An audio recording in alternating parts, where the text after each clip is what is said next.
तो उत्तराखंड के मुख्यमंत्री पुष्कर सिंह धामी की लगातार केंद्रीय स्तर पर डिमांड बढ़ती जा रही है, क्योंकि पहले प्रदेश में धाकड़ प्रचार उन्होंने किया और अब जैसे जैसे लोकसभा चुनाव के अगले चरण आ रहे हैं उसमें लगातार प्रचार प्रसार बड़े राज्यों में भी करते हुए मुख्यमंत्री नजर आ रहे हैं। आज इसी मुद्दे पर चर्चा करेंगे। तमाम मेहमान हमारे साथ जुड़ चुके हैं, उनका इंट्रोडक्शन आपसे करा देते हैं। हमारे साथ सत्यवीर सिंह चौहान जी भाजपा प्रवक्ता जुड़ चुके हैं, गिरिराज किशोर जी कांग्रेस नेता हैं, देवचंद्र उत्तराखंडी जी यूकेडी प्रवक्ता है और राजेंद्र बिष्ट जी राजनीतिक विश्लेषक हमारे साथ फोन लाइन पर जुड़े हुए हैं। आप सभी मेहमानों का इस चर्चा में स्वागत है। सबसे पहले राजेंद्र बिष्ट जी, आपका एनालिसिस हम आज पहले लेंगे, क्योंकि लगातार हम धाकड़ धामी की बात करते हैं, लगातार उनकी लोकप्रियता बढ़ने की बात करते हैं। जो आगामी जो फेजेस है चुनाव के, उसमें जिस तरह से प्रचार प्रसार हो रहा है, धामी जी जो कर रहे हैं, किस नजरिए से आप उसे देखते हैं? आपका एनालिसिस क्या कहता है? देखिए दिव्या जी, सबसे बड़ी बात ये है कि हमने जिस तरह से चुनाव प्रचार देखे और चुनाव प्रचार में बहुत ज़्यादा जो है, मतलब जिस तरह से पहले होता था उस तरह का चुनाव प्रचार अब नहीं रह गया है। अब क्योंकि 20-20 और लाख की जो है वोटर हैं, इतनी बड़ी जो है लोकसभा की सीटें होती हैं, उनका क्षेत्रफल बहुत ज़्यादा होता है। तो इन सब चीज़ों को देखते हुए धीरे-धीरे करके चुनाव भी बदल गए हैं। चुनाव जो पहले आप समझ लीजिए गली नुक्कड़ और 2014-19 में अगर आप देखेंगे तो पोस्टरबाजी से और बैनर से पटे होते थे, तो वो सारे धीरे-धीरे करके चुनाव का जो है एक तरीका जो है बदल गया। अब जो नया तरीका है वो सोशल मीडिया पे आ गया या रोड शो के जरिए आ गया, क्योंकि कैंडिडेट के पास इतना कम टाइम होता है कि वो कहीं पे भी उस तरह से एक माइक्रो लेवल पे नहीं जा सकता। तो एक चीज तो होगी। दूसरी बात जो है, पार्टियों ने उस तरह का जो चुनाव प्रचार किया जिसमें वो ये मतलब अपने आप को ये बताते हैं कि आप जो भी लोकसभा के सदस्य चुनेंगे वो सीधे सीधे प्रधानमंत्री को चुनेगा। तो मतलब ये है कि प्रधानमंत्री को आगे रखकर, जिस तरह से आप समझते हैं कि फॉरेन वगैरह में होता है कि डायरेक्ट जो है इलेक्शंस होते हैं और डायरेक्ट वो चूज करते हैं, तो उसी तरह से उसका एक दूसरा रूप समझ लीजिए इन चुनाव में देखा गया है। और उसमें ये भी चीजें हैं कि लोग न्यूज में, सोशल मीडिया में बहुत सारी कैंपेनिंग होती है और वहां उनके जरिए जो है प्रचार होता है।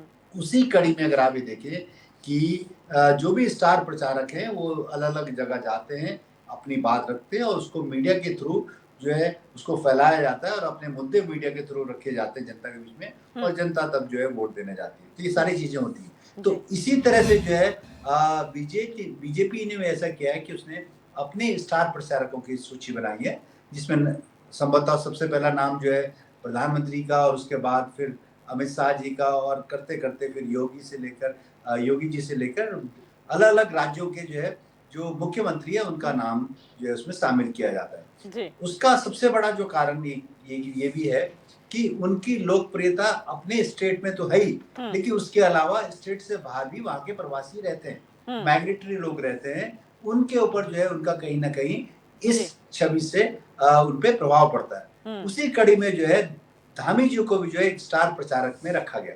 अब सबसे बड़ी बात है कि धामी जी को क्यों उस पायदान में ऊपर रखा गया। अगर आप देखिए बीजेपी के मुख्यमंत्रियों की अगर देख लेंगे तो उसमें जो है 3 नाम सबसे बड़े आते हैं। नंबर 1 पे अगर हम देखेंगे तो सबसे बड़ा जो नाम आता है योगी जी का आता है, मुख्यमंत्री।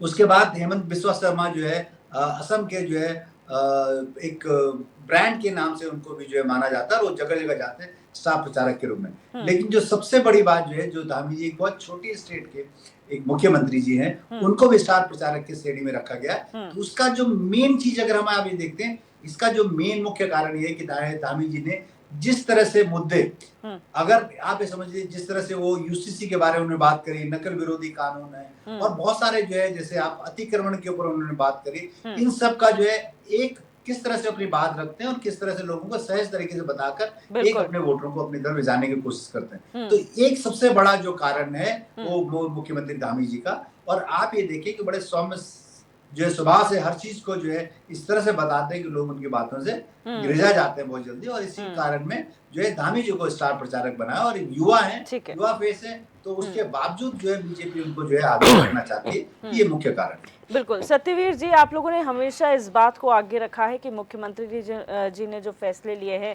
उसकी वजह से उनकी लोकप्रियता बढ़ी है। ये जो चुनाव हुआ लोकसभा का, किस तरीके से आप इसे देखते हैं और कौन सी वो महत्वपूर्ण बातें आपको लगती है पार्टी लाइन से हटके भी, जो धामी जी को धाकड़ धामी बनाती है, लोकप्रिय बनाती है? दिव्या दर्शनी जी, लोकसभा के चुनावी समर में पुष्कर सिंह धामी जी का जो मॉडल है उसकी लोकप्रियता को देखते हुए अन्य राज्यों में लगातार उनकी डिमांड में इजाफा होता जा रहा है। चाहे वो रोड शो हो आपके, चाहे प्रबुद्ध सम्मेलन हो या विशाल जनसभा हो, लगातार उनकी मांग बढ़ती जा रही है। यही नहीं, जब वो किसी राज्य में जाते हैं तो वहाँ के स्थानीय लोग हैं उनसे अपनेपन का जुड़ाव महसूस करते हैं। और यही नहीं, पुष्कर सिंह धामी जी जब स्टार प्रचारक के रूप में सामने भी आए हैं, भारतीय जनता पार्टी ने उनको आगे लिया है, अन्य राज्यों में भी भेजा है, तो उनका जो लक्ष्य है वो आदरणीय प्रधानमंत्री मोदी जी का लक्ष्य है कि 400 पार के लक्ष्य को प्राप्त करना है। उस लक्ष्य को वो जनता के बीच में जाके बता रहे हैं कि ये लक्ष्य क्यों आवश्यक है। वो तमाम आदरणीय प्रधानमंत्री मोदी जी के जो फैसले हैं, जो विश्व में जिसने अपनी अलग छाप छोड़ी है और जो कई वर्षों तक याद किए जाएंगे, चाहे वो राम मंदिर का इतना पुराना मुद्दा हो, उसको हल करना हो, लोगों को बताया कि आपकी एक वोट की ताकत क्या होती है। भारतीय जनता पार्टी ने जो वादे किए थे, हम अब अनुकूल परिस्थितियों में तो उन सभी को पूर्ण कर रहे हैं। यही नहीं, 370 और 35 की जो धारा है कश्मीर से, उसको समाप्त किया, जो कि हमारी संप्रभुता, एक अखंडता और हमारी तमाम जो अंतर्राष्ट्रीय सीमाओं से लगती हुई चुनौतियां हैं, उसके लिए लगातार चुनौती बना हुआ था। उसको भी बताया कि आपकी एक वोट की ताकत के बल पर ये हुआ है। एक वोट की ताकत के बल पर अपनी रैलियों में कह रहे हैं पुष्कर सिंह धामी जी, लगातार कह रहे हैं कि जो मुस्लिम महिलाओं के साथ जो उत्पीड़न हो रहा था, जो कि उस समय के जो आज की डेट में स्वर्गीय जो प्रधानमंत्री रहे उस समय राजीव गांधी जी, सबसे मजबूत सरकार थी, 414 का आंकड़ा उनके पास था। सुप्रीम कोर्ट के फैसले के शाहबानों के फैसले को किस प्रकार से पलटा कुछ मौलवियों के चक्कर में आके, तो उन्होंने बताया कि जो शाहबानों से सायरा बानो तक जो इतना लंबा कालखंड उन बहनों ने झेला, उससे मुक्ति दिलाई, आपके एक वोट की उस पर दिलाई। वन नेशन वन इलेक्शन की जो बात हो रही है वो आपके आने वाले भविष्य के लिए हो रही है। यही नहीं, जो पूरे देश में one nation one ration card की जो व्यवस्था लागू करी, वो आपके एक बोर्ड की ताकत पे हुई है। यही नहीं, जो GST one nation one tax का जो फैसला लिया गया, वो भी आपकी एक बोर्ड की ताकत पे लिया गया।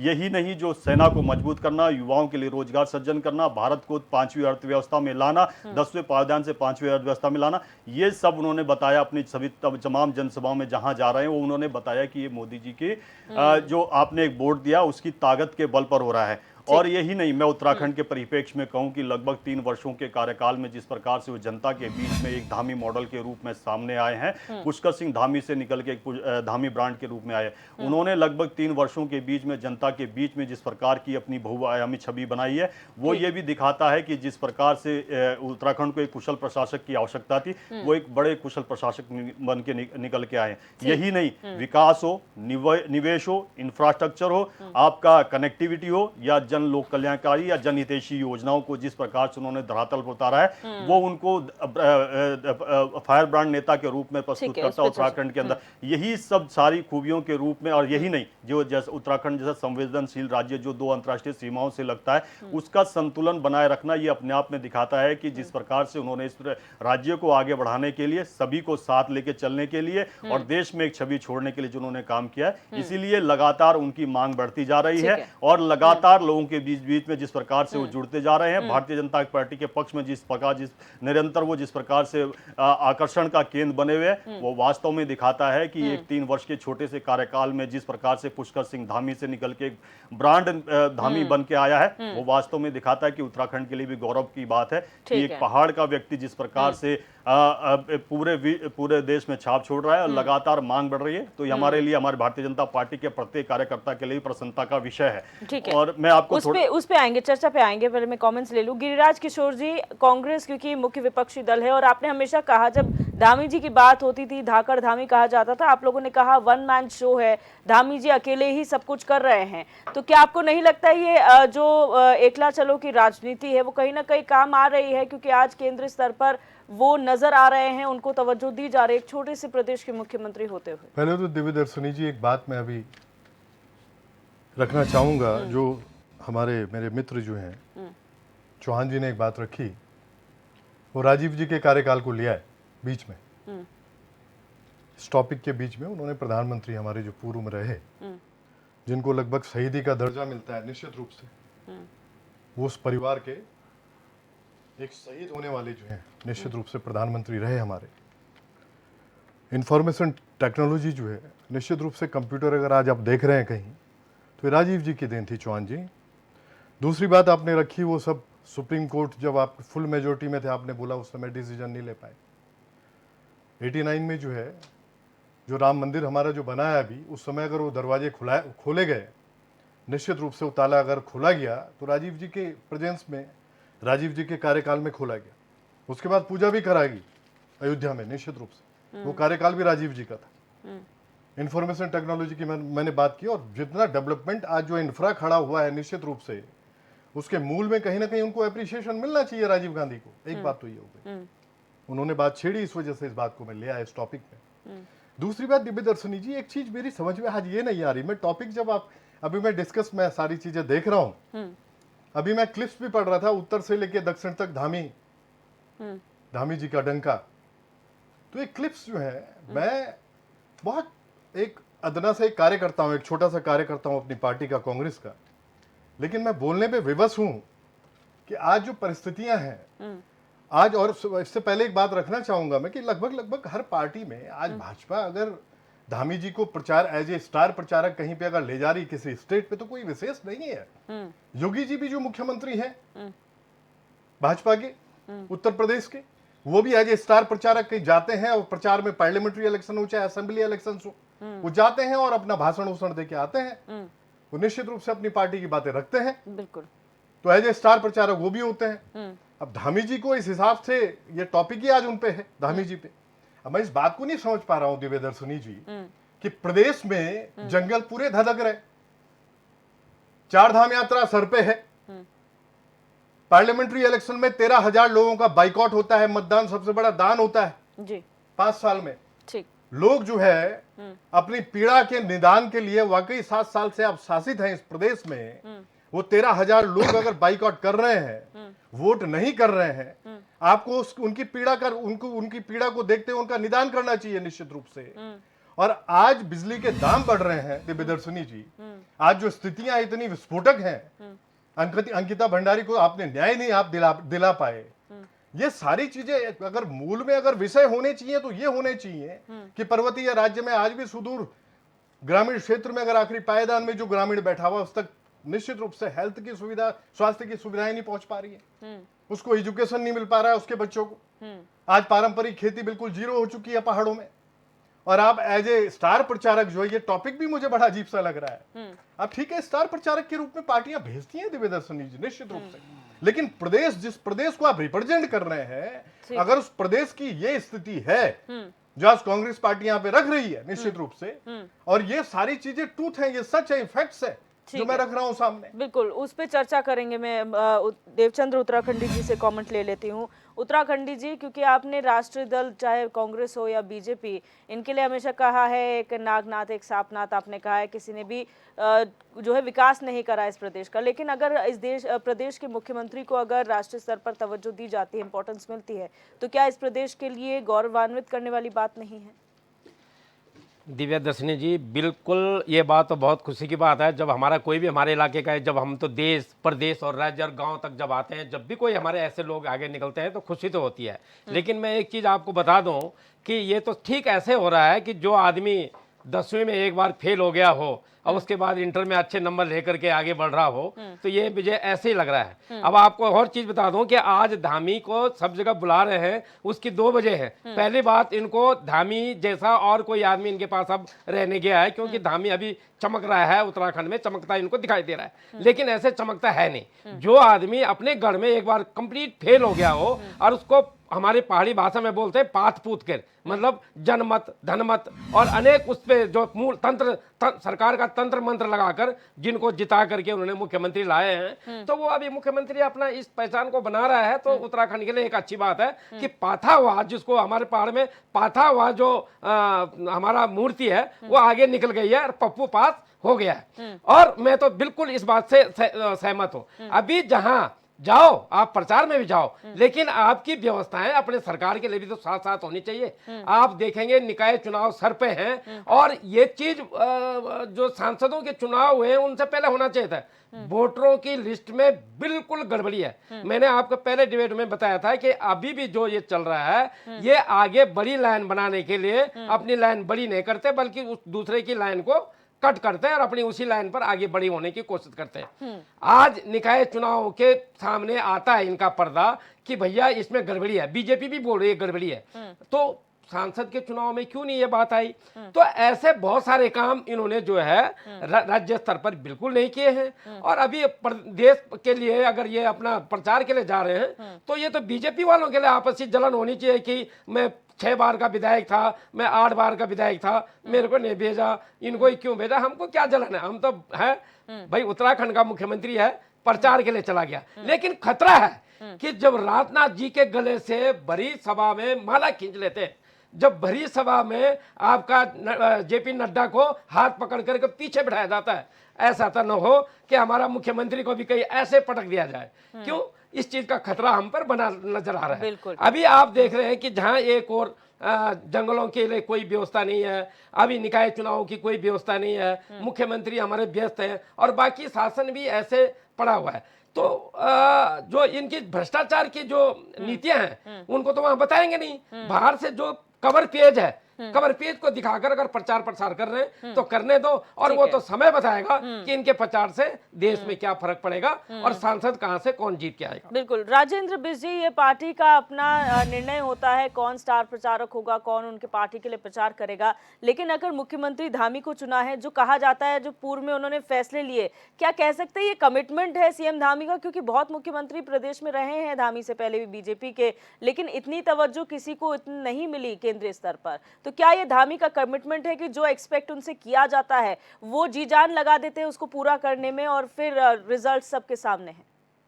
दीपे जी, आप जरा इसको दूसरे आंकड़े से देखिए, मैं इसको दूसरी तरह से देखता हूँ कि उत्तराखंड में जब ये लोकसभा के चुनाव शुरू हुए, इससे करीबन 2 महीने पहले धामी जी ने अलग अलग जिले में जाकर रैलियां करी।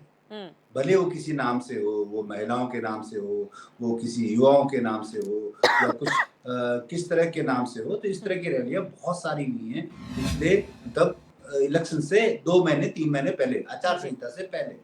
तो धामी जी ने एक बहुत अलग से एक चीज इस तरह से मैनेज किया है कि अगर आप ये देखें कि जैसे टिहरी में रैली हुई, उत्तरकाशी में हुई, चमोली में हुई, इस तरह की रैलियों में क्या है कि उन्होंने अपने आप को आगे रखा है और उन्होंने कनेक्ट बनाया है अपना जो है एक जनता के बीच में जाके। आप ये देखिए इन रैलियों में एक अलग तरह का जो है मतलब काफी जो है इसमें लोगों को समर्थन मिला और लोग खुल के आए, महिलाएं स्पेशली खुल के आए। और आप ये देखें कि जहां भी वो रैलियों में जाते थे तो ज्यादातर वहां रात्रि विश्राम करते थे और सुबह लोगों से, वहां जनमानस से लोगों से मिलते थे। तो एक उनका एक अलग तरह का जो है उन्होंने एक अपना एक छवि जो है एक क्रिएट करी है, पहली चीज। दूसरी बात अगर आप ये देखें कि करीबन 6 महीने पहले और 1 साल के बीच में धामी जी ने एक अपना जो वो करा था कि जो भी जितने भी मतलब वो इनॉग्रेशन होंगे, जितने भी जो है शिलापट लगेंगे, जो भी लगेंगे उसका इनॉग्रेशन मुख्यमंत्री ही करेंगे, कोई और मंत्री नहीं करेगा। तो ये अगर आप ये देखें इस तरह का जो उन्होंने अपने आप को जो है एक दिखाने की कोशिश करी है कि मैं जो काम कर रहा हूँ और मैं उसका जो है एक जिसे कहते हैं ब्लू आइड बॉयज टाइप का जो मैं एक ऐसा व्यक्ति हूँ कि मैं ही सब कुछ हूँ और मैं सब कुछ कर रहा हूँ। तो इस तरह का जो उन्होंने करा है और जिस तरह के उन्होंने डिसीजन लिए हैं कि तुरंत आप समझ लीजिए कि जैसे यूसीसी कानून बनाना जो कि अपने आप में बिल्कुल डिफरेंट है, उनको बाकी नेताओं से, बाकी मुख्यमंत्रियों से को अलग करता है। जिस तरह नकल विरोधी कानून उन्होंने जो बनाया उसकी भले ही उसकी जो है अब उत्तर प्रदेश में उस तरह के कानून बनने जा रहे हैं। तो ये उनकी जो भी मतलब एक इनिशिएटिव है हर चीज में आगे जाने का, जिस तरह आगे करने का, और एक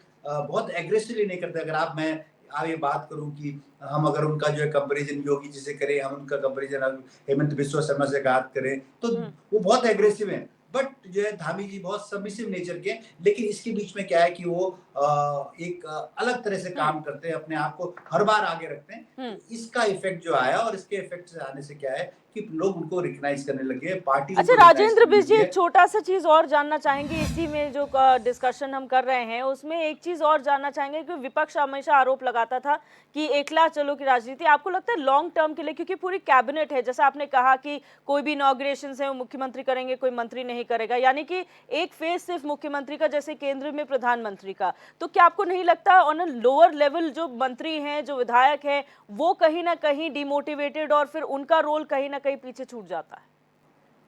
बिल्कुल, देखिए दिव्या जी, अगर आप देखिए बीजेपी को, जो मेरा एनालिसिस है, बीजेपी जो केंद्र में है, वो अगर आप ये देखेंगे कि वो भी इस तरह से काम करती है। जो पूरा पीएमओ है, पीएमओ अपने आप में बिल्कुल उसी तरह से काम कर रहा है, जिस तरह से जो है मतलब वो भी एक सेंट्रलाइज़ से वो कर दिया गया है। जितनी भी योजनाएँ हैं, उनका फीडबैक जाता है, उनका फीडबैक डायरेक्ट पीएमओ में जाता है हुँ, और हर एक वहाँ पे जो भी सचिव है, जो वहाँ पे हैं, वो उसका आकलन करते हैं और उसकी फीडबैक मुख्य प्रधानमंत्री जी को देते हैं। तो हुँ, इस तरह से अब आप सेंटर में भी देखिए, सेंटर में सिर्फ कुछ मतलब मंत्रियों को छोड़कर जिनका बारे में लोग जानते हैं कि काम करते हैं, नितिन गडकरी हो गए, हुँ, या आप समझ लो कि एक्सटर्नल मिनिस्टर हो गए, हुँ, या आप समझ डिफेंस मिनिस्टर हो गए, हुँ, या रेलवे मिनिस्टर हो गए, हुँ, या फाइनेंस मिनिस्टर हो गए, जिनका पास जो मतलब पोर्टफोलियो, जो मेन पोर्टफोलियो है, वही मंत्री जो है थोड़ा सा एग्रेसिव रहते हैं। हुँ, वो मंत्री ज्यादातर मीडिया में रहते हैं, बट बाकी जो है अगर आप ये देखिए, बाकी मंत्री उतने में उसमें नहीं रहते हैं, और प्रधानमंत्री जी का फेस जो है सबसे आगे होता है, हुँ, हर बार में जो है उनको आगे रखा जाता है। तो हुँ, इसके दो कारण हो सकते हैं। देखिए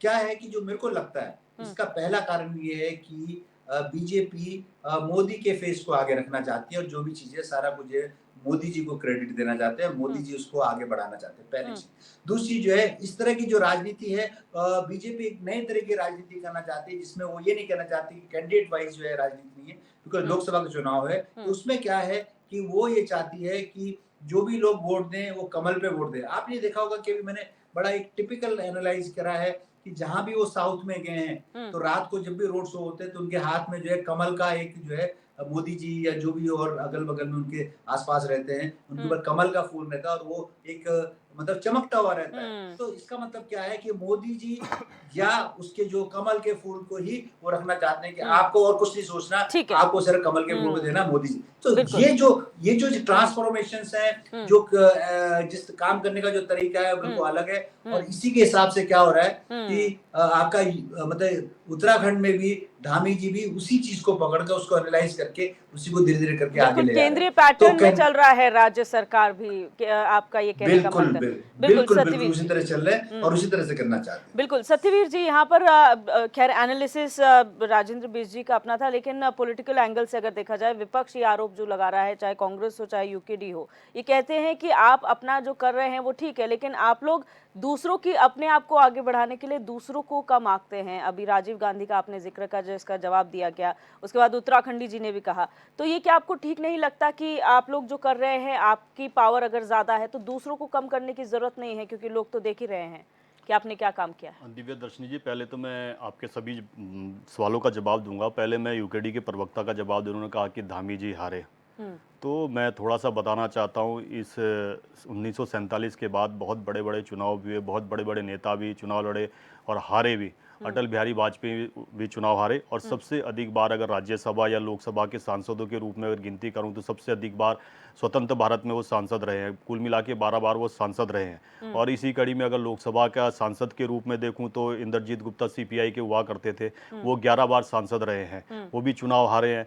और अटल बिहारी वाजपेयी जब तक तो प्रधानमंत्री या भारतीय जनता पार्टी के नेता रहे, तब तक तो उनके खिलाफ किस प्रकार के बोल कांग्रेस के तमाम नेता करा करते थे।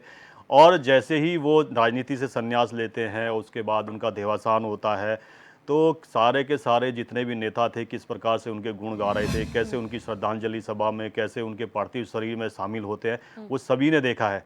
वास्तविकता ये है कि हमारे नेताओं ने हमेशा देश को सर्वप्रथम रहते हुए काम किया है, और हमेशा ये नहीं सोचा कि जीतेंगे या हारेंगे। हमारा मकसद ये ही है, जिस प्रकार से हमने, चाहे जनसंघ के समय हो, चाहे हम 1980 में हमारी पार्टी का उदय होना हो, हमने राम मंदिर के लिए कहा था, 3 तलाक के लिए कहा था, 370-35 के लिए कहा था। यही नहीं, हमने ये भी कहा था कि जो बांग्लादेश के साथ हमारा सीमा का विवाद है, उसको सुलझाएंगे। आदरणीय प्रधानमंत्री मोदी जी ने बखूबी तरीके से उसको उसको सुलझाया। जो लगातार अवैध गतिविधियां होती थी, उस गतिविधियों को रोकने का काम किया। हमने कभी भी चुनावों को केवल चुनाव तक ही लिया है। उसके बाद जिस प्रकार से काम होना चाहिए, कैसे काम होना चाहिए, कैसे भारत को आगे बढ़ाना चाहिए, मैंने तमाम काम आपको गिनाए। उदाहरण के तौर पर मैं कहूँगा कि 2000 से अधिक ऐसे कानून थे जो इस देश के लिए नासूर बने हुए थे अंग्रेजों के, मगर कांग्रेस की सरकार के जो एक ही परिवार से इतने प्रधानमंत्री रहे मगर उन्होंने कभी भी उसको ख़त्म करने का नहीं काम किया। हमारी प्रधानमंत्री मोदी ने 2000 से अधिक ख़त्म किया। यही नहीं, आईपीसी और तमाम वो चीज़ें हैं उन सबको बदल के एक नए कानून के रूप में, नए प्रारूप के रूप में लाया है। यही नहीं, जो हमारे जैसे हम छात्र जीवन में थे, आप भी छात्र जीवन में थे, तमाम लोग ये छात्र जीवन में थे, जब हम कोई फॉर्म छोटा से छोटा फॉर्म भरते थे तो हम किसी गजेटेड ऑफिस के पास जाते थे, वहाँ लाइन लगती थी। जो मेरे को नहीं जानता कभी, जिसने मेरे पिता की शक्ल नहीं देखी, माता की शक्ल नहीं देखी, वो वेरीफाई करता था कि ये इसके पिता, ये इसके माता। मगर हमारे सनातन संस्कृति का सबसे बड़ा सत्य यह है कि अगर माँ किसी के ऊपर हाथ रख दे तो पूरे जीवन भर उसको पिता बोलना पड़ता था। मगर उसका वेरिफिकेशन एक गजेटेड ऑफिस कर रहा है जिसने कभी मेरी माँ की शक्ल नहीं देखी, पिता की शक्ल नहीं देखी। उससे भी मुक्ति दिलाने के लिए, सेल्फ अटेस्टेड के लिए हमारे प्रधानमंत्री मोदी जी ने किया। इन तमाम चीज़ों को, छोटी से छोटी बातों को उन्होंने ये इंगित किया अपने कार्यकाल में। यही नहीं, लाल जो हमारी लगातार ये जो हमारे अधिकारी गण होते थे जिनको कि यूपीएससी क्या होता है कि सेवा का एक बहुत बड़ा प्रक्रम होता है, उपक्रम होता है, वो अपनी लाल बत्तियों के लेके और सायरन बजा के भाग जाते थे। आज की डेट में वो सारे खत्म कर दिए, मंत्रियों की खत्म कर दी। वो तमाम छोटे से छोटे काम किए हैं। सुरक्षा की दृष्टि से इस पूरे भारत में इतने हर शहर गूंजता था कि चाहे बनारस हो, चाहे आपके लिए ये है, आप जिन बातों का जिक्र करते हैं, चाहे जीएसटी आपने बोला, चाहे one nation one identity card, Aadhaar card की आप बात करते हैं, ये तमाम ऐसी चीजें हैं जिनका आप लोग विपक्ष में रहते हुए विरोध भी करते थे, ये डिनाई नहीं किया जा सकता। और अगर आप कहते हैं कि अटल बिहारी वाजपेयी जी का सम्मान उनके मृत्यु उपरांत हुआ था, तो वो सर्वदलीय नेता हुआ करते थे उस समय के, जो सिर्फ पार्लियामेंट्री बहस का हिस्सा अगर आरोप प्रत्यारोप होता था, पर्सनल कभी किसी ने कोई कमेंट किसी पर नहीं किया हो, और होता था तो वो उस लेवल पर नहीं किया जाता था जो आज की राजनीति में मुख्य रूप से हमें देखने को मिलता है। तो क्या आपको नहीं लगता राजनीति में बदलाव आया है, लोगों में बदलाव आया है, ये समय का फेर है? दिव्या दर्शनी जी, अगर राजनीति के अंदर अटल बिहारी वाजपेयी ने सबसे पहले आदर्श राजनीति को प्रस्तुत करने का काम किया। उनकी सरकार मात्र एक वोट से गिरी थी, कोई बड़ी बात नहीं थी एक वोट से खरीदने, एक वोट को खरीदना हमारे लिए। और यही मनमोहन सिंह ने 8 आतंकवादियों को जेल से छुड़ाया था, उसमें अतीक अहमद भी एक प्रमुख नाम था। तो हमारी राजनीति देख लीजिए कि हम वो अटल बिहारी वाजपेयी का भाषण सुन लीजिए कि इस प्रकार की राजनीति को मैं चिमटे से छूना पसंद नहीं करने दूंगा, और इस लोकतंत्र को, जो हमारा मंदिर है, उसको मैं मंडी नहीं बनने दूंगा या मोल भाव नहीं लगने दूंगा। तो उन्होंने उसको, सत्ता को त्यागा और उसके बाद फिर जनता के बीच में गया। जनता ने उनको आशीर्वाद दिया। 2 ही प्रधानमंत्री ऐसे देश के जिनको जनता से आवाज आई और देश के प्रधानमंत्री का नेतृत्व करके बन के आए, चाहे उसमें आपका अटल बिहारी वाजपेयी हो, चाहे नरेंद्र मोदी हो। तो इसमें क्या कहेंगे, जो पहले विरोध किया था अब आप उन्होंने लागू किया? हमने नीतियों का विरोध किया, हमेशा विरोध करेंगे जो भारत के पक्ष में नहीं होगी। आज भी हम विरोध किया। तेलंगाना में आज अगर कांग्रेस के जो मुख्यमंत्री है अभी रावत रेड्डी जी है, उन्होंने जो जिस प्रकार से उनके हैंडल से भी उसको रीट्वीट किया गया, और गृह मंत्री जो आज के गृह मंत्री अमित शाह जी के बयान को जिस प्रकार से उन्होंने उसको एआई के माध्यम से जिस प्रकार से किया गया, हमने गृह मंत्री जी ने कहा कि एसटी ओबीसी और जो क्या बोलते एसटी एससी और ओबीसी का जो आरक्षण है उसको हमेशा सुरक्षित रखेंगे। और इन्होंने उसको क्या बनाया, उसको 4 कहे कि भाई एसटी ओबीसी का आरक्षण खत्म करेंगे, और इन्होंने अपने उसमें ये भी कहा कि मुस्लिमों का उसमें से हम आरक्षण करेंगे। तो आप देखिए कि आज की राजनीति में किस प्रकार से इन्होंने अपने आप को प्रस्तुत करने का काम किया। एक बात ये प्रूव हो गई है कि आज, ठीक है, एक चीज आज प्रूव हो गई है कि आज एआई का समय है, जहां हम सोशल मीडिया की बात कर रहे हैं, तो कोई भी विवादित बयान अगर होगा तो उसे सीरियसली ना लिया जाए, क्योंकि एआई टैंपरिंग हो सकती है जब तक प्योरली वेरीफाई ना किया जाए किसी भी राजनीतिक दल की तरफ से।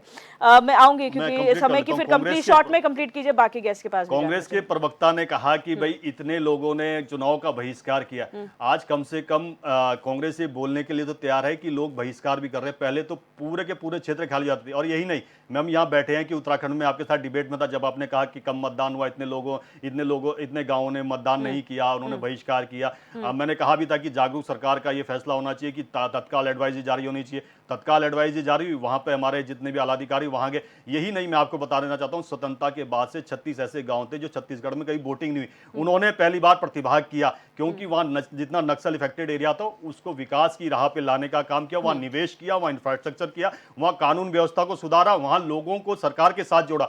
इसीलिए वहां पर 35 से अधिक गांवों ने पहली बार लोकतंत्र में और हमारे हमारे प्रजातंत्र में विश्वास जाहिर किया और ठीक वो है। वोट डालने आए। और एक चीज उन्होंने कहा कि ठीक है, प्लीज शॉर्ट में एक conclude चीज उन्होंने कहा कि चार धाम को लेके, अन्य विशेषताओं को लेके, चार धाम के लिए तो मैंने आपको कहा भी डिबेट में था कि पहले दिन से ही लगातार, जिस दिन पिछली बार की यात्रा खत्म हुई वहां उसी दिन से मॉनिटरिंग कर रहे हैं कि भी पिछली बार क्या कमियां रही, आने वाली साल में क्या नई चुनौतियां आ सकती है, उसके लिए लगातार काम कर रहे हैं। और राजीव गांधी की उन्होंने कहा मूर्तियों वाली ताला खोलने वाली बात की, तो मैं आपको बता देना चाहता हूं, जब उसी समय के जिलाधिकारी थे उनको कहा गया था, जब मूर्तियां प्रकट हुई थी कि यहां से मूर्तियां, पंडित जवाहरलाल नेहरू ने कहा था कि मूर्तियां हटा दो, मगर उन्होंने कहा कि मैं जिस संस्कृति का पालन करने वाला हूं उस संस्कृति के विरुद्ध नहीं जाऊंगा और भारतीय संविधान से बना हूं उससे बाहर नहीं जाऊंगा। और यही नहीं, हलफनामा लिख के भी दिया वो कि भाई राम काल्पनिक है, वो सोनिया गांधी ने दिया। 2019 में इसका फैसला नहीं आना चाहिए, सुप्रीम कोर्ट में जाके उन्होंने कहा था कपिल सिब्बल ने, और तब भी एफिडेविट लेके गए थे कि इससे चुनाव इफेक्ट हो सकते हैं। तो आप देख लीजिए, एक तरफ हम थे जिन्होंने गोलियां करी कार सेवक करते हुए, जो सरयू यहां से प्रभावित होती है, जिसका उद्गम हमारे कुमाऊं से होता है, वो पहली बार लुहालुहान होती है, तो वो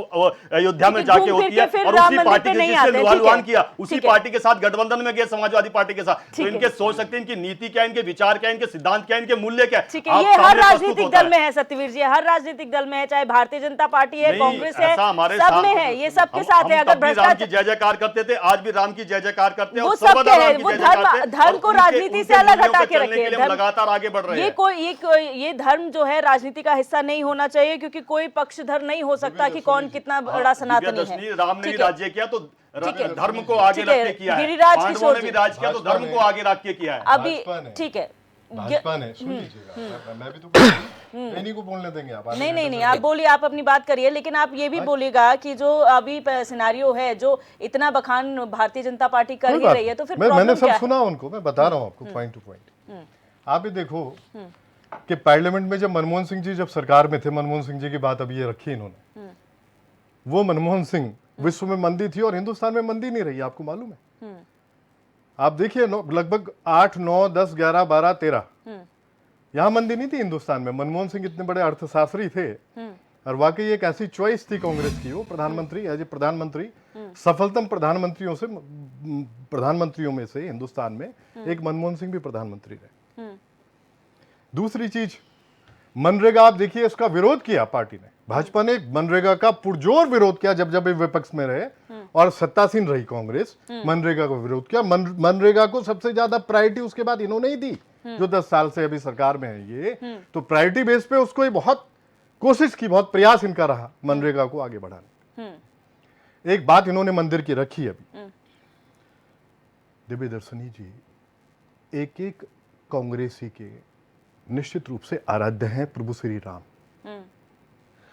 प्रभु श्री राम जी का जो मंदिर बना है अयोध्या में, इसको एक कॉमन मैन भी हिंदुस्तान का जानता है कि सुप्रीम कोर्ट का आदेश हुआ, रामलला निश्चित रूप से वहां पे अयोध्या में मंदिर बना, सरकार भाजपा की है निश्चित रूप से, उनके जो स्थितियां बनी और निश्चित रूप से चंदे का पैसा सब इकट्ठा हुआ और एक भव्य राम मंदिर बना निश्चित रूप से।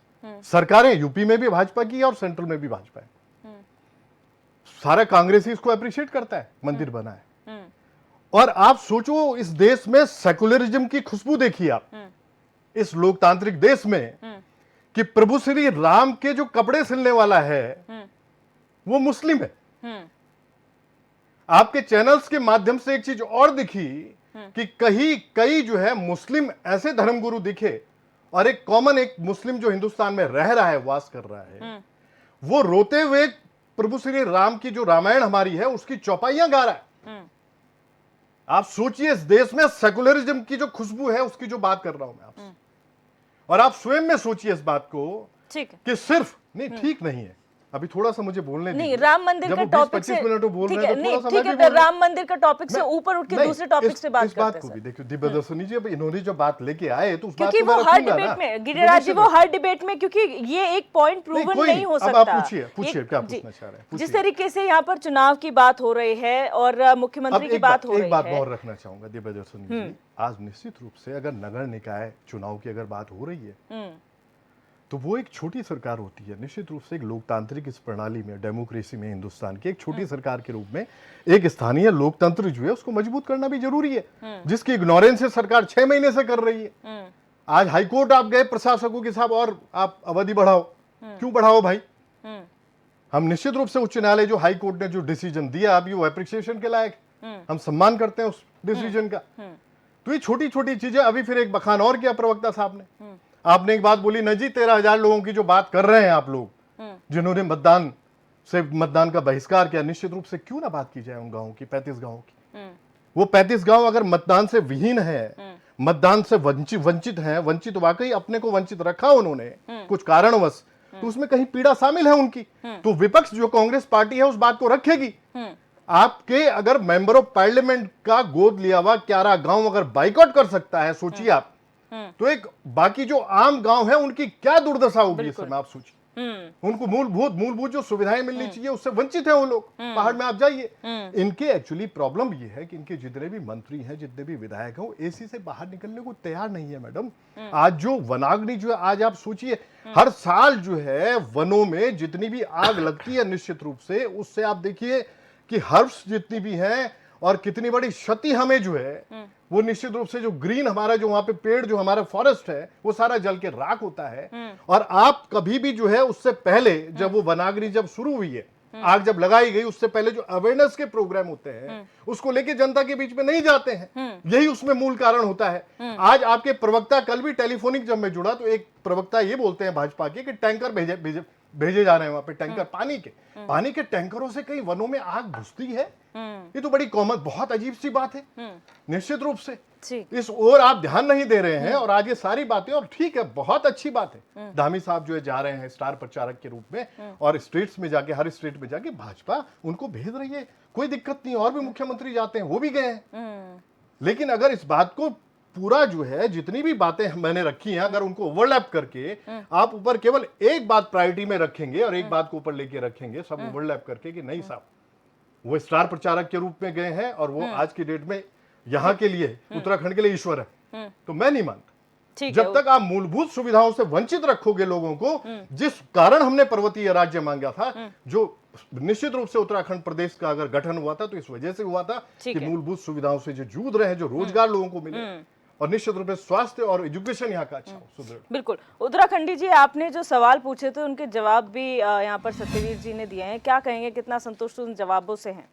सत्यवीर जी ने जो भी जवाब दिए हैं वो जवाब ही नहीं थे, बल्कि उनकी एक रामायण थी, एक कहानी थी, और वो कहानी वो बार बार उसी को पलटते हैं, उसी को बोलते हैं। लेकिन उनकी एक बात में मुझे बिल्कुल लगा कि जो आज उन्होंने सत्य बोल दिया और जो उनके कबाड़ है बीजेपी का वो सर पे आ गया। उन्होंने कहा कि जब अटल बिहारी वाजपेयी जी सदन में विश्वास मत से एक वोट से हारे हैं, हम चाहते तो एक वोट खरीद सकते थे। आप इस बात को नोट करें कि ये तब से ही खरीद फरोख्त की बात करते हैं और ये खरीद फरोख्त पहले से ही इनकी आत्मा में था। लेकिन अटल बिहारी वाजपेयी के उन्होंने बोला कि अगर पैसों के बल पर मुझे अगर वोट खरीद कर राजनीति करना होगा तो मैं नहीं करूंगा।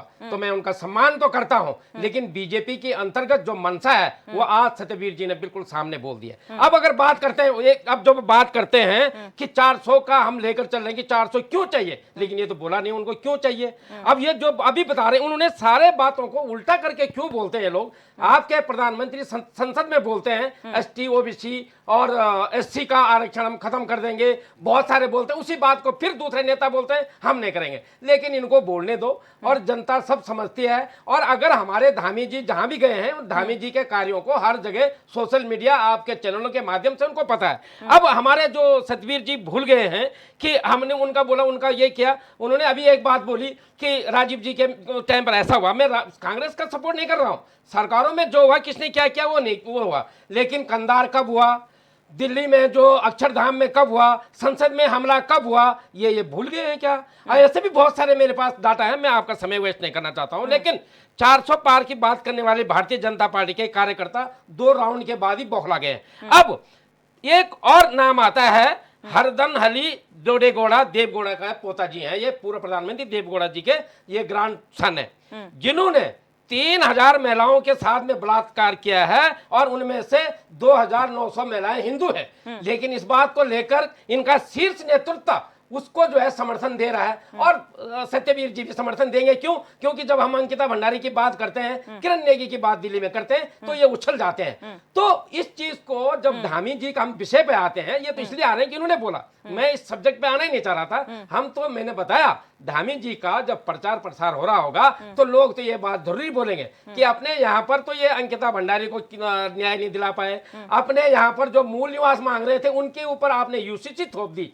एकदम यूसीसी और मूल निवास का 180 डिग्री का नाप है। अगर आपने मूल निवास लागू नहीं किया, यूसीसी लागू कर दिया, तो मतलब हमारा जो हम उसकी मांग कर रहे थे, जो उसके लिए आंदोलन कर रहे थे, उनके मुंह में आपने तमाचा मारा है। और फिर बात करते हैं कि धामी जी स्टार प्रचार गए, अरे गए तो हैं, लेकिन लोगों को इनके कारनामे पता है। गैरसैंण में हमने कल ही देखा सोशल मीडिया पर कि गैरसैंण में ठंड के कारण जितने विधायक थे वो बीजेपी के थे। क्यों? क्योंकि वो आराम फरस चाहते हैं और वो गैरसैंण जाना नहीं चाहते हैं। और हम तो ये कहते हैं कि गैरसैंण बहुत जल्द हम एक आंदोलन लेकर चल रहे हैं, और हम जो है यहाँ विकास नगर से लेकर पिथौरागढ़ से भी लेकर गैरसैंण में उसमें इन्हीं गर्मियों में जब भयानक गर्मी चल रही होगी, जब भयानक बरसात चल रही होगी, हम वहां पर अपना जो है हम वहां पर सम्मेलन करेंगे और इनको बताएंगे। हम इसी चीज को लेकर के हमने उत्तराखंड क्रांति दल ने अपना अध्यक्ष का चुनाव भी गैरसैंण में किया और मतदान के द्वारा किया। इनकी तरह नहीं है कि भैया जो अभी इसी की बदौलत चल रही है तो इसी की गाड़ी चलेगी। तो मैं सत्यवीर जी को मैं निवेदन करना चाहता हूं कि आप जब भी कुछ बोले, डाटा को जब बोले, तो इसको रामायण की जो है चौपाइयों में मत बोलिए। आप इस पर अपना पुख्ता, अपना उत्तराखंड के लिए जो कार्य किया है, अगर उत्तराखंड के लिए उन्होंने कोई कार्य किया तो उसकी बात करें। दिव्या दर्शनी जी, ठीक है, मैं क्योंकि मेरे पास समय की कमी है, मेरे पास समय की कमी है, जिनका जवाब देना मैं बहुत आवश्यक फाइनल है। कमेंट सर, मैं माफ कीजिएगा पर मेरे पास उतना समय नहीं है कि मैं हर तर्क का जवाब अभी ले पाऊं, लेकिन मैं फाइनल कमेंट की ओर बढ़ूंगी। और राजेंद्र बिष्ट जी आपसे शुरू करूंगी। आपको लॉन्ग टर्म में ये जो टर्मिनोलॉजी है धाकड़ धामी की, या जो प्रचार प्रसार या जो उनका कद बढ़ रहा है केंद्र स्तर पर, उसको लॉन्ग टर्म में कैसे विजुअलाइज करते हैं?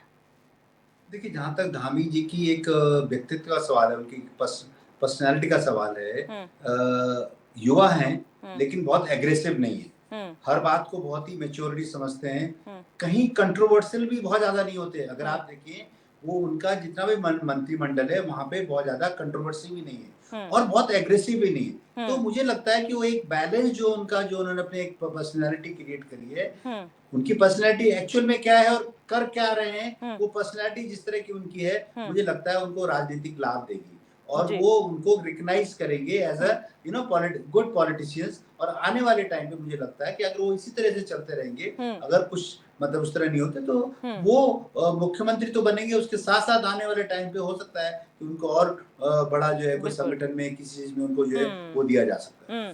गिरिराज किशोर जी, शॉर्ट में फाइनल कमेंट। जी दिव्या दर्शनी जी, मैं अपने प्रदेश के जो हमारे मुख्यमंत्री हैं, सम्मानित जो हैं धामी साहब को एक आग्रह करना चाहूँगा अपनी पार्टी की तरफ से कि इस समय प्रदेश जिस आपदा से जूझ रहा है, अगर वनाग्नि की बात कर रहे हैं, जल निश्चित रूप से जंगल धधक रहे हैं, निश्चित रूप से जो मूलभूत सुविधाएं जो मिलनी चाहिए इस समय जो पर्वतीय क्षेत्र में, आप उसकी तरफ ध्यान दें, आप नगर निकाय की तरफ ध्यान दें। जल्द से जल्द जो छोटी सरकार, जो छोटी डेमोक्रेसी की छोटी, जो निश्चित रूप से एक लोकतांत्रिक देश में एक छोटी सरकार का होना जरूरी है। एक लोकल जो बॉडी होती है, सरकार होती है छोटी, उसका होना जरूरी है। उस ओर निश्चित रूप से जल्द इस चुनाव को करवाएं, पूरी इसकी रूपरेखा तैयार करें। बिल्कुल। और आने वाले समय में निश्चित रूप से जो स्थितियां बनी हैं, अगर 13,000 लोगों ने मतदान नहीं किया है तो उनकी जो पीड़ा है वो पीड़ा वाकई जो है अभी तो शुरुआत उसकी है। ठीक है, बाकी आने वाले टाइम पे विस्फोटक स्थितियां बन सकती हैं। तो मेरा आग्रह पार्टी की तरफ से ये होगा कि जो बचा हुआ धामी साहब 3.5 वर्ष का कार्यकाल है, ये निश्चित रूप से 3.5 वर्ष हमारे जाया नहीं जाने चाहिए। ठीक है, उत्तराखंड के लिए पूर्ण रूप से आप डिवोटेडली उसको पूरी तरह से जो समर्पित करें उस समय को, और उस समय को पूरा यूज करके निश्चित रूप से ये प्रदेश जो है खुशहाली की तरफ बढ़े, ये कांग्रेस पार्टी चाहती है। उत्तराखंडी जी, शॉर्ट में फाइनल कमेंट। दिव्या जी, मुझे एक चीज तो लग रही है कि धामी जी का बाकी राज्यों में जाने के बाद लोगों को एक पता चलेगा उत्तराखंड भी एक राज्य, नहीं तो लोग भूल गए उत्तराखंड राज्य के ऐसा कोई नाम कहीं और जगह कुछ है नहीं। लेकिन मुझे खतरा इस बात का, खुशी जहां एक तरफ बहुत बढ़िया हो रही है कि धामी जी और राज्यों में जाकर के अपना नाम प्रचार कर रहे हैं, और बीजेपी का जो दो लोगों का जो शाह और अपना मोदी जी का आशीर्वाद लेकर चल रहे हैं। लेकिन मुझे खतरा है कहीं गडकरी जी की तरह ये भी शायद ना हो जाए, और जिस तरह से नड्डा जी का हाथ पकड़कर पीछे कर दिया गया, जिस तरह से राजनाथ जी की माला उतारी गई, कहीं इनका भी असर ना हो, इसको बचाए रखें, यही हमारी दुआएं उनके लिए। बिल्कुल सत्यवीर जी, शॉर्ट में फाइनल जी, यूकेडी के प्रवक्ता कितनी बड़ी कुंभकर्णी निंद्रा में सोए हुए, वो कह रहे हैं कि यहाँ से जब धामी जी चले गए तो उत्तराखंड के बारे में पता चला। अरे चारधाम की यात्रा पिछले वर्ष की 56 लाख से अधिक लोग आए, वो केवल उत्तराखंड के नहीं थे, वो देश विदेशों से भी आए, उत्तराखंड के बारे में भली भांति से जानते हैं। और एक विषय उन्होंने और कहा कि जो इन्होंने उस राज्य का नाम नहीं बताया कि उस राज्य में जिसका इन्होंने नाम बताया वो राज्य कर्नाटक और कांग्रेस शासित राज्य है, जहां पर मैं कंप्लीट करना चाहता हूं, वहां एसआईटी भी है, पुलिस भी है, पूर्ण तरह से वहां की कानून व्यवस्था चरमराई गई है। वो कैसे देश छोड़ के चला गया, वहां की इंटेलिजेंस क्या कर रही थी, जो लोकल इंटेलिजेंस थे वो क्या कर रही थी। वहीं नहीं, उनके जो इन्हीं की पार्टी का पार्षद, कांग्रेस की पार्टी का पार्षद है, उसकी बेटी का जिस प्रकार से निश्चित हत्या होती है, उसके अभी तक अपराधी नहीं पकड़े गए। एक बात कांग्रेस के प्रवक्ता ने कहा कि भाई कंक्लूड कर रहा हूं मैं, इन्होंने कहा कि भाई मनमोहन सिंह के बड़े गुणगान की, मैं आपके बीच में नहीं बोला हूं, सरकार का छल और छद्म नहीं बोला हूं, आपकी सरकार का छल और छद्म, ये अंतिम कमेंट है, आपके बीच में नहीं बोला हूं, बहुत पीड़ा होगी। मनमोहन सिंह का नाम लिया, मनमोहन सिंह पहले ऐसे गवर्नर थे, ऐसे पहले प्रधानमंत्री थे, कार्यकाल में 50 टन सोना गिरवी रखा गया, इंग्लैंड भेजा गया, प्राइवेट मैं इनके बीच में नहीं बोला हूं। नहीं ठीक है, आपको मैंने फाइनल कमेंट के लिए बोला, प्लीज सर कमेंट बता रहा हूं। इन्होंने